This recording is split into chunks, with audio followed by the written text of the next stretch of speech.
Okay.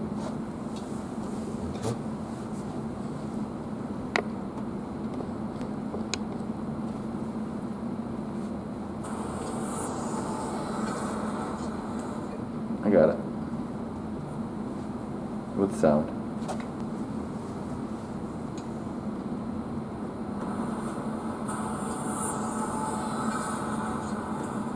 I got it. With sound.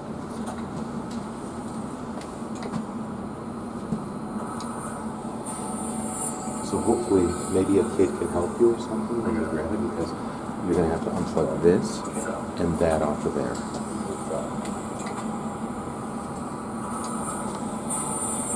So hopefully...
Press go live, yeah? Hey, it's me.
Good afternoon.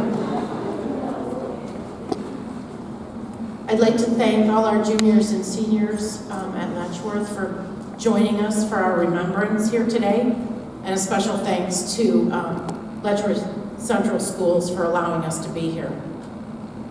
We're going to give you a brief overview just so that you can remember your history class, because we know half of us didn't pay attention.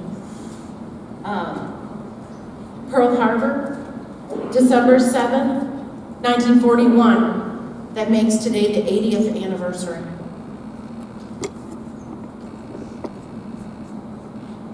No one was expecting it, and it was what drew us into war with the entire world.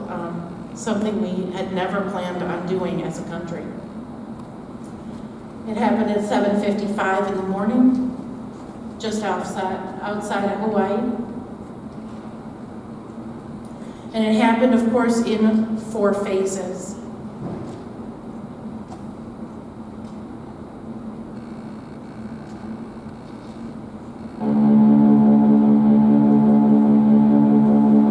On Sunday, December 7th, 1941, shortly before 8 a.m., Japan launched a surprise attack on the United States of America by bombing the U.S. Naval Base at Pearl Harbor, Hawaii. The base was attacked by 350 Chinese aircrafts. Though the raid lasted 75 minutes, the Japanese destroyed or damaged nearly 20 American Navy vessels, including 8 battleships and more than 340 airplanes. Over 2,400 Americans died in the attack, and many were wounded. While the attack on Pearl Harbor was a surprise, tensions between the U.S. and Japan had deteriorated over the decade, in particular with regards to Japan's expansion into China. The plan for attacking Pearl Harbor was to destroy the U.S. Pacific Fleet, a move which would give the Japanese its plans to keep control of the Pacific without U.S. interference. The shock of the attack without declaration of war enraged the United and rallied nations to get behind the war many hoped to avoid. At the beginning of his speech to Congress requesting a declaration of war, President Franklin D. Roosevelt delivered this announcement. Yesterday, December 7th, 1941, a date which will live in infamy. The United States of America was suddenly and deliberately attacked by naval and air forces of the Empire of Japan. On December 1941, one day after the attack, the United States Congress declared Japan officially entering World War II.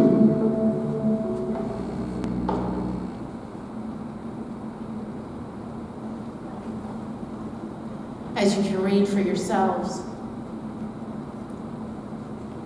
405,399 total number of Americans were killed in World War II. After our brief remembrance this afternoon, we're going to ask our Wyoming County Joint Veterans Honor Guard to provide an honors service out at the flagpole where they will fire 3 volleys and play taps. So we will ask you to please remain in your seats. At this time, I would like to introduce our Wyoming County Chairwoman, Becky Ryan.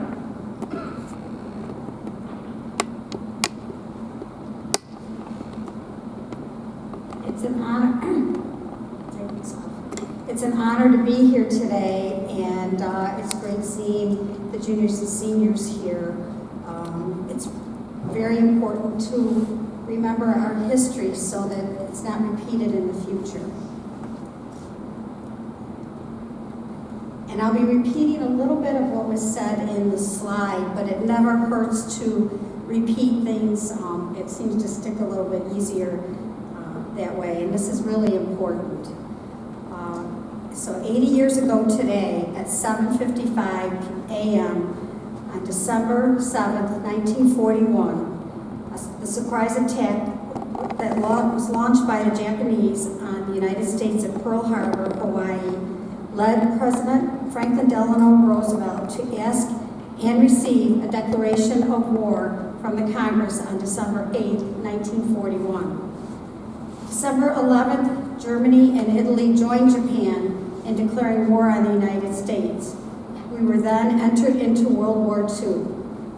The Pearl Harbor attack killed 2,403 U.S. personnel, representing 2,008 Navy personnel, 218 Army, and 109 Marines, and it also included 68 civilians. It destroyed or damaged 19 U.S. Navy ships, including 8 battleships. An attack on our homeland would not happen again until the 9/11 attack on the World Trade Center in New York City, the Pentagon, Washington, D.C., and the failed attack that ended in a field in Pennsylvania due to the brave souls that were on Flight 93. Immediately after the attack on Pearl Harbor, Americans rushed to enlist into the armed forces. Many, too many, didn't return. Wyoming County was not spared our own sacrifices. As our finest rose to answer the call, the men and women of World War II are referred to as the greatest generation, and with good reason. Those not actively serving in the armed forces worked back home for the war effort, and they were manufacturing supplies, working what they called victory shifts at places like the Perry in Warsaw, which was the Brown Knitting Mills. The Brown Knitting Mill is now the Ag and Business Center in Warsaw. They purchased war bonds, headed up blood drives, and planted victory gardens, and purchased food and goods with ration cards. My father-in-law, John Joseph Ryan, lived in Brooklyn at the time, and together with his 2 brothers and all his high school friends, enlisted in 1941. John, we call him Duke, was only 17 when he joined the Navy. He served on the USS San Jacinto aircraft carrier, and that was the one that President George H. Bush was assigned to when his plane was shot down in battle. Duke participated in several air combat missions in the region. After his tour of duty was complete, he came back and graduated from the U of R on a Navy grant. He passed away September 15, 2011 at the age of 87. We must never forget our history and those who have gone before us. Without them, we wouldn't be here today, free to know and practice democracy. Democracy is so precious, and yet it's so fragile if it's not defended. Wyoming County played an integral role in World War II, and if you would visit your local and county historians' offices and historical societies, you will learn more about our place in history. Now I'd like to introduce a man for whom I have the utmost respect, a member of the greatest generation, my friend James Gillen. Jim enlisted in the U.S. Navy in 1944, and when the war ended was shipped to Ford Island Naval Air Station at Pearl Harbor. He was later assigned to duty aboard the USS Saratoga until being discharged from the Navy June 1946. He graduated from New York State Institute of Applied Arts and Science in Buffalo, the class of 1949. Then he partnered with his mentor, George Wellman, and founded the Gillen Wellman Land Surveyors in Warsaw, and that's still flourishing today. Jim, I want to thank you for your service and dedication for preserving a piece of our own local World War II history so that the names of our Wyoming County heroes will never be forgotten. Jim is the author of the World War II Gold Star Veterans of Wyoming County, New York. And it's this book. You can find it in your libraries, or I'm sure they will be around the area for sale too. But it's a great book. It has pictures of many names that you will recognize. It could be a family that's related to you as well. With that, Jim?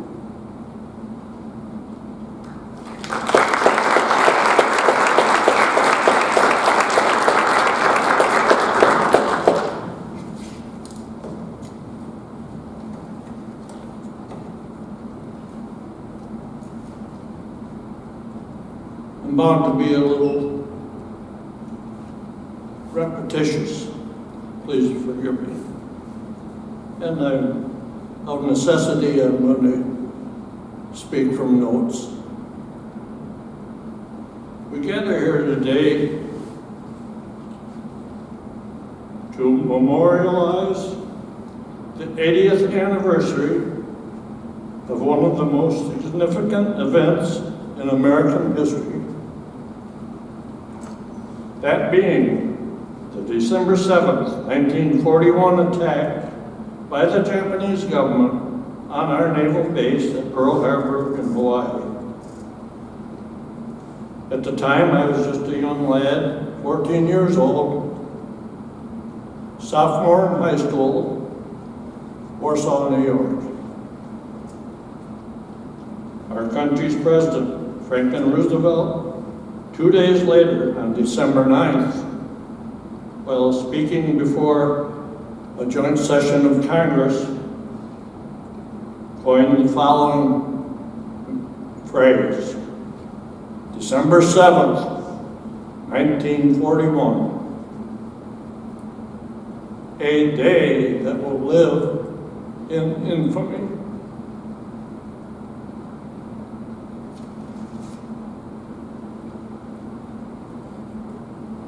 The Japanese surprise attack on our Navy base at Pearl Harbor was devastating.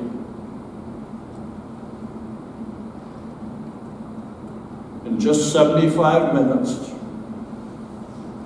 more than 2,400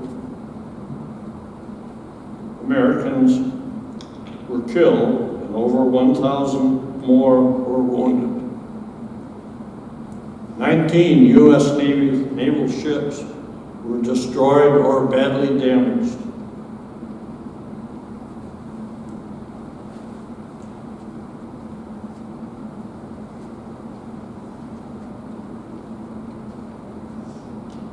Over 300 Naval and Army Air Corps planes were destroyed.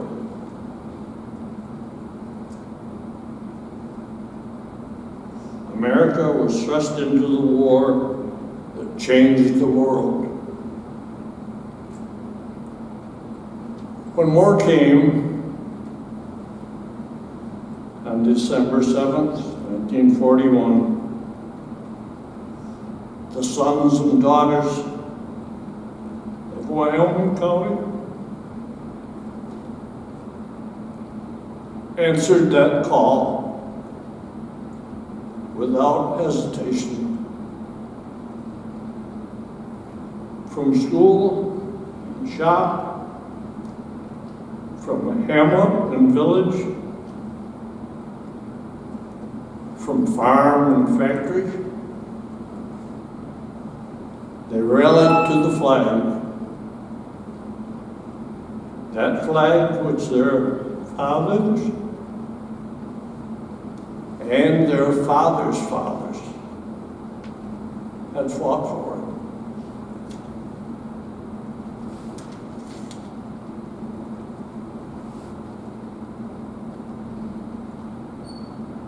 If there's anything I say today, I want you to remember that I am no hero.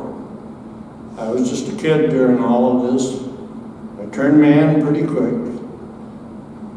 But don't think you're listening to a hero. At the end of my brief summary about what I did do, I feel it's appropriate that I tell you what I did while I was in my 2 years of service. After I do that, I'm going to tell you about a Warsaw boy who's a real hero. Okay, jump fast forward 2 years. 2 years later, at the age of 17, I enlisted in the United States Navy.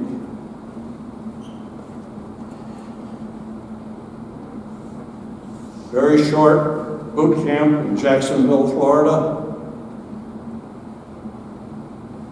3 months, service school, learning aviation ordnance.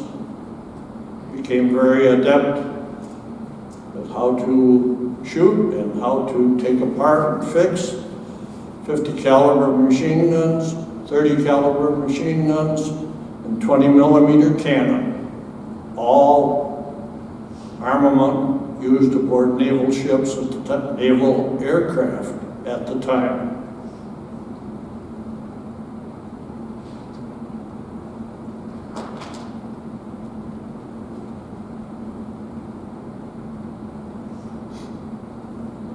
I soon was on a rifle shooting range in Jacksonville, Florida, where I taught other young recruits how to use 50 caliber machine guns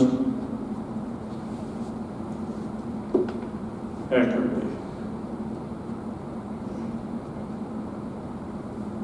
Later, we had a pleasant trip on the train all the way across the country to San Francisco, where I was assigned to a nearby small naval auxiliary air station, where our 100% mission was teach naval flyers how to better land an aircraft on an aircraft carrier at night.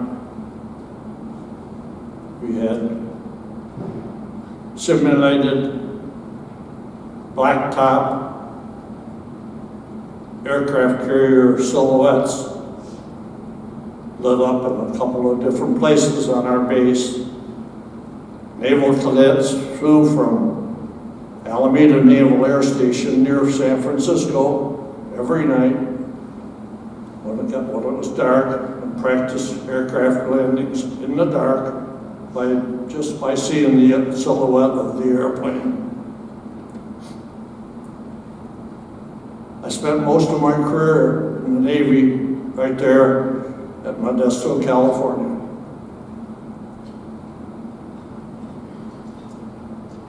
The war ended totally on September 2nd, 1945, when they signed the papers in Tokyo Bay. The war was over. Within days, I was sent to Hawaii. I was stationed at Pearl Harbor for a month or two.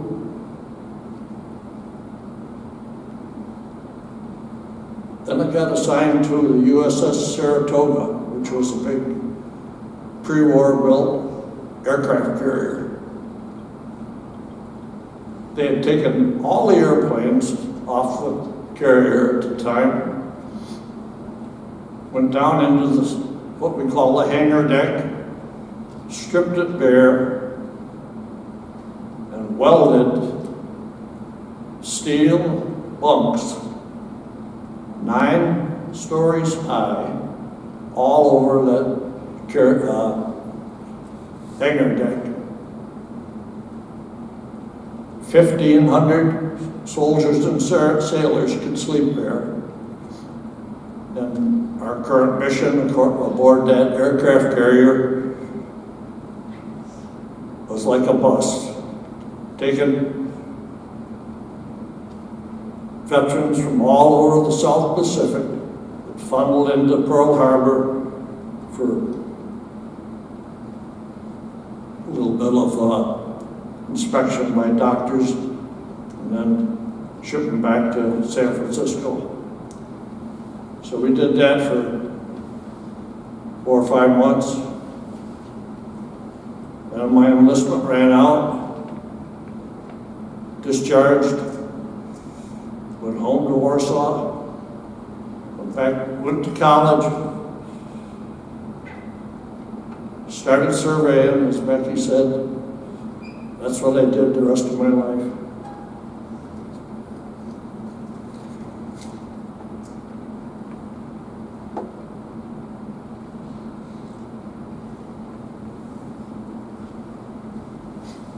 Had a pretty easy life as a sailor.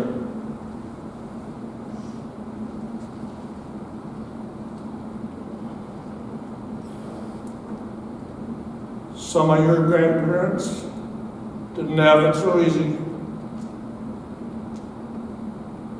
Let me tell you about one boy, man, I should say, from Warsaw, New York.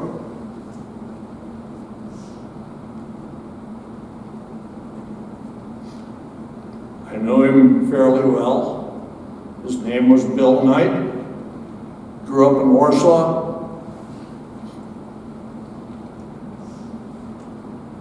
He was in the same class as one of my older brothers. If he had stayed in high school, he would have graduated in 1940.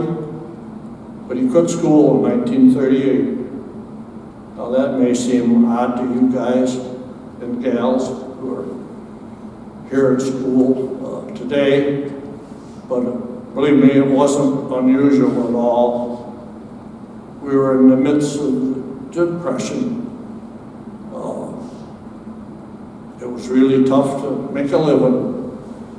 Bill quit school, husky young man, helped his dad run a small garbage truck collections business in Warsaw for about a year, and he turned 18. He joined the Army.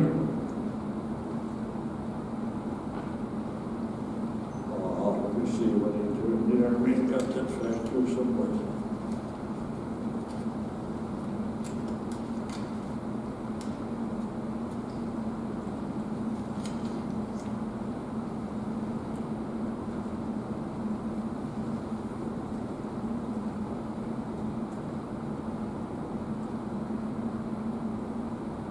He joined the Army in the spring of 1940.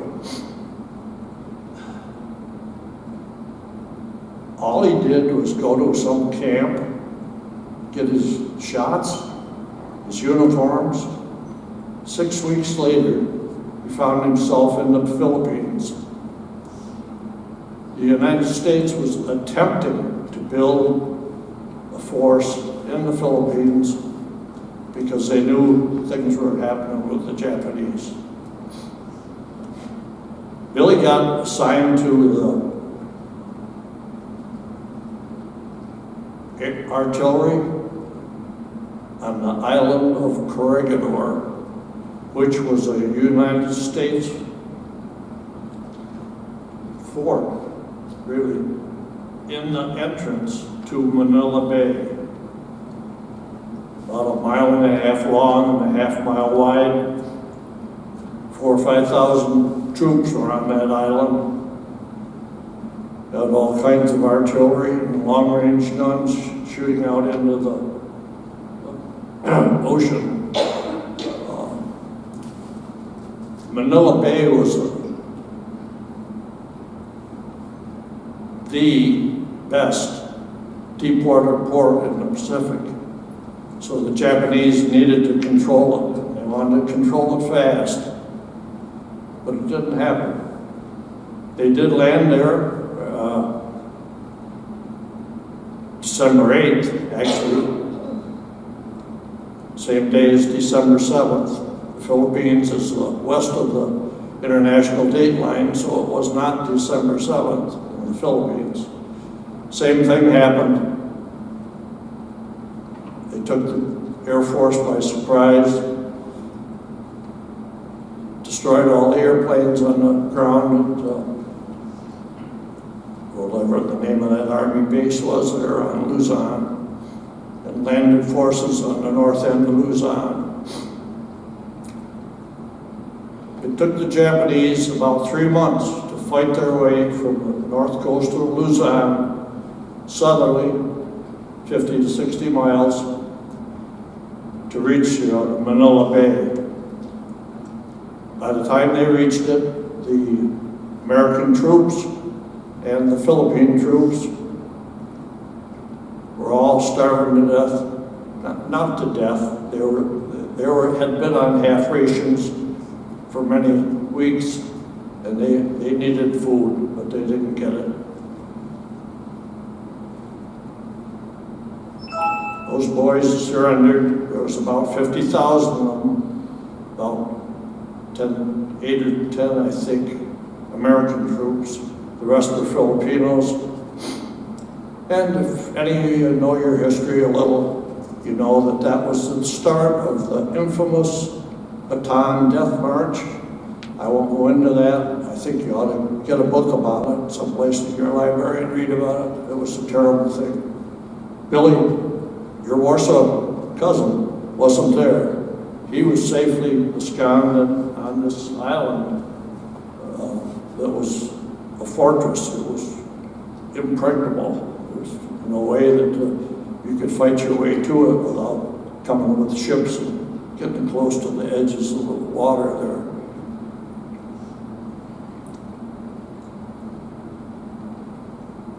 The troops surrendered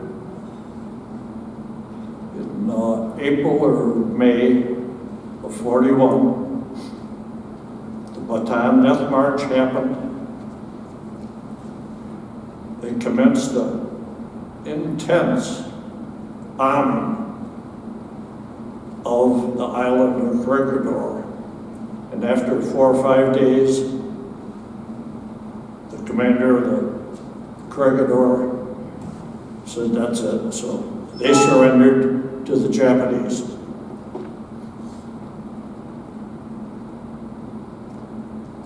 Billy was one of those boys that had to surrender to the Japanese.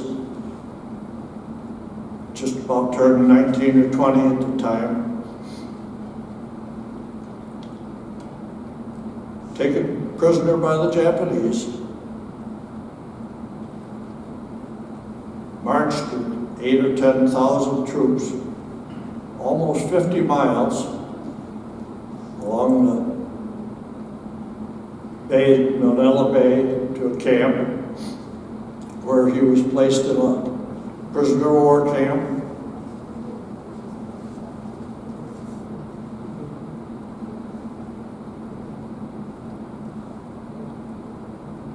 They had work duty every day. If you were capable of work, they took you out and did work. You might not come back. They might take 15 guys out to go do a job someplace, and Billy would never see them again. They're gone.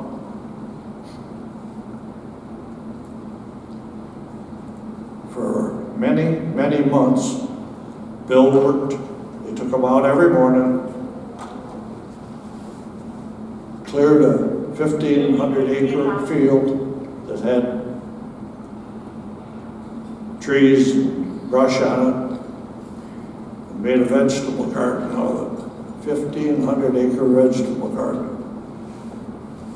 They then were taught to plant vegetables, harvest vegetables. It all went to the Japanese. All they got was the scraps. But if you volunteered to go on that workforce, you got 3 meals a day. If you lagged back and stayed in camp, you got 2 meals a day.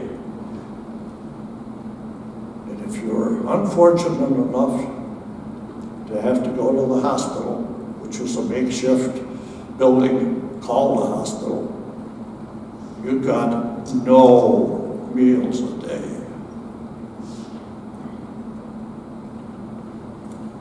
The men were starving to death. That's all there was to it. But Bill had started out as a rugged young lad from Warsaw, was still fairly healthy.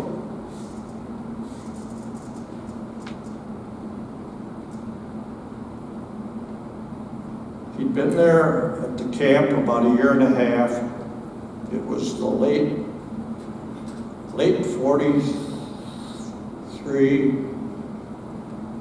early 44. The Japanese government sent word to the Philippines that they needed men. So 1,000 men from this camp that Billy was at were loaded aboard a freighter and sent to Japan.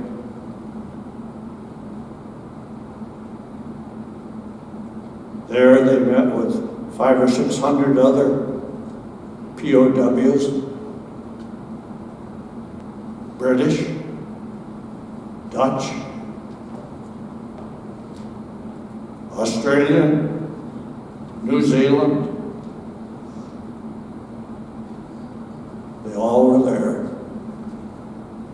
What were they? Slave labor.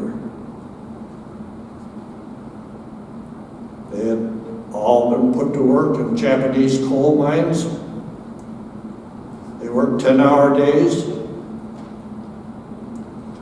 They worked 13 days and had the 14th day off. That's the way it went.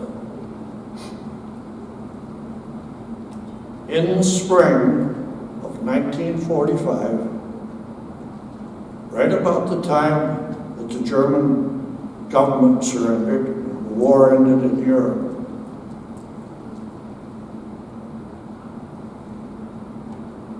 Billy was accused of stealing 3 bonds, 3 rolls. Your mom would throw them out if you were 2 days old. He was accused of stealing 3 bonds from the mess hall.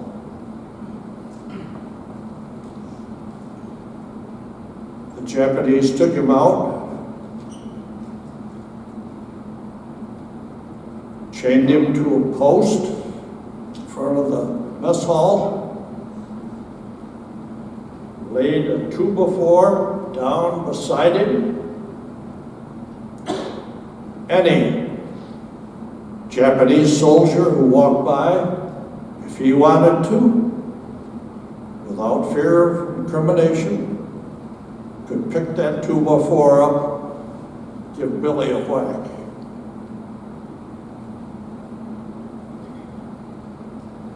He took that for 4 days, and he passed away.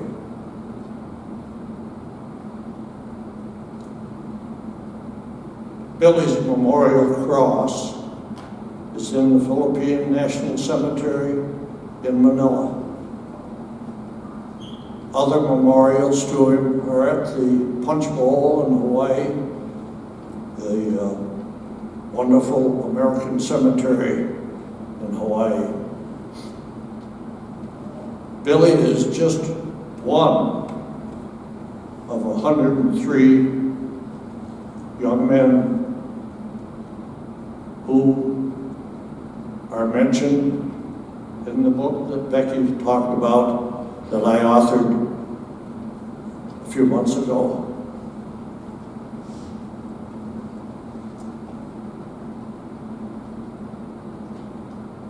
I suggest that sometime you take the time to look through it. Thank you very much.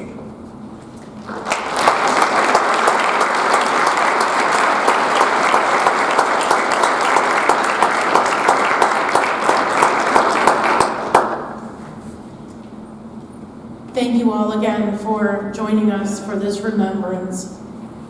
I ask that the gentlemen and ladies from the Honor Guard to please step outside and do honors for remembrance for this day, the 80th anniversary of the attack on Pearl Harbor.